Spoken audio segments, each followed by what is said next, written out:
আসসালামু আলাইকুম, সকলকে স্বাগত জানাচ্ছি আমাদের আরও একটি নতুন টিউটোরিয়ালে। আজকের টিউটোরিয়ালে আমরা বিগত 50তম বিসিএসের আরও একটি নতুন কোশ্চেন নিয়ে আলোচনা করব। তো স্ক্রিনে আমরা যে কোশ্চেনটি দেখতে পাচ্ছি, কোন টিস্যু পেশিকে হাড়ের সাথে সংযুক্ত রাখে। তো আমরা অপশনগুলো একটু দেখে নেই যে তরুণাস্থি, লিগামেন্ট, টেন্ডন নাকি এরিওলার টিস্যু। প্রথমত আমি যদি একটু পেশি টিস্যুটা নিয়ে কথা বলি, পেশি টিস্যুটা কি খেয়াল করুন যে ভ্রূণীয় মেসোডার্ম থেকে উৎপত্তি হয়ে যে টিস্যুটা সংকোচন প্রসারণ, এই টিস্যুটাকে বলা হয় পেশি টিস্যু। তো এখন আসতে পারে যে মেসোডার্মটা কি। আমরা যখন ভ্রূণীয় অবস্থায় থাকি, এই ভ্রূণীয় অবস্থা আমাদের কিন্তু স্তর থাকে তিনটা, অর্থাৎ অ্যাক্টোডার্ম, এন্ডোডার্ম এবং মেসোডার্ম। আর এই পেশি টিস্যুটা উৎপত্তি লাভ করে মেসোডার্ম থেকে। তো অপশনগুলোর কথা যদি আমরা একটু বলি, খেয়াল করুন প্রথমত আছে তরুণাস্থি। এই তরুণাস্থি বিষয়টা কি?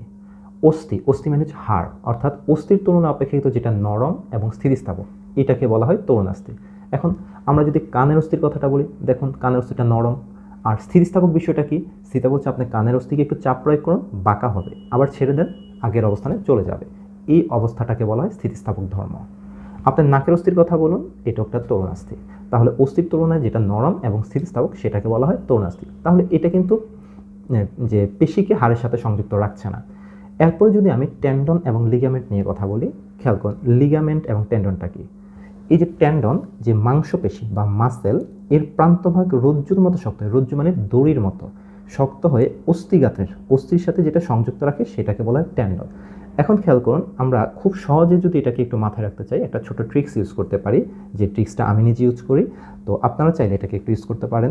যেমন আমি বলতে পারি এমটিবি, এমটিবি। এখন খেয়াল করুন এম দিয়ে কি বুঝবো? এম হচ্ছে মাসেল, মাসেল মানে হচ্ছে মাংসপেশি, আর বি মানে হচ্ছে বোন। তাহলে মাংসপেশি আর বোন মানে হচ্ছে অস্থি, এটাকে সংযুক্ত রাখছে হচ্ছে টেন্ডন। তাহলে দেখেন মাসেল প্লাস বোন, আমরা বলতে পারি মাসেল প্লাস বোন, এটাকে সংযুক্ত রাখছে টেন্ডন। মাসেল মানে হচ্ছে মাংসপেশি আর বোন মানে হচ্ছে অস্থি, এই দুইটাকে যেটা সংযুক্ত রাখে সেটাকে বলা হয় টেন্ডন। তাহলে আমি মাথায় রাখতে পারি এমটিবি। আর লিগামেন্টটা আপনি মাথায় রাখতে পারেন বিএলবি, বিএলবি। অর্থাৎ বিতে হচ্ছে বোন, বোন মানে হচ্ছে অস্থি, আর এ বিতে হচ্ছে বোন, বোন মানে হচ্ছে অস্থি। তাহলে এই যে অস্থিকে অস্থির সাথে সংযোগ যেটা তৈরি করে সেটাকে বলা হয় লিগামেন্ট। আর এমটিবি মাসেল, মাংসপেশিকে অস্থির সাথে যেটা সংযুক্ত রাখে সেটা হচ্ছে টেন্ডন। তাহলে আমাদের এখানে কোশ্চেনটি ছিল কোন টিস্যু পেশিকে অর্থাৎ মাসেল পেশিকে হাড়ের সাথে অর্থাৎ বোন এই দুইটার সাথে সংযুক্ত রাখে। তাহলে দেখেন মাসেল প্লাস বোন তার মানে হচ্ছে টেন্ডন। তাহলে এখন যদি আমরা একটু সঠিক উত্তরটি মিলিয়ে নিই, খেয়াল করুন আমাদের সঠিক উত্তরটি হচ্ছে টেন্ডন।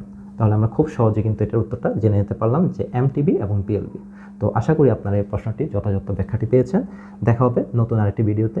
ভালো থাকেন, সুস্থ থাকেন, আল্লাহ হাফেজ।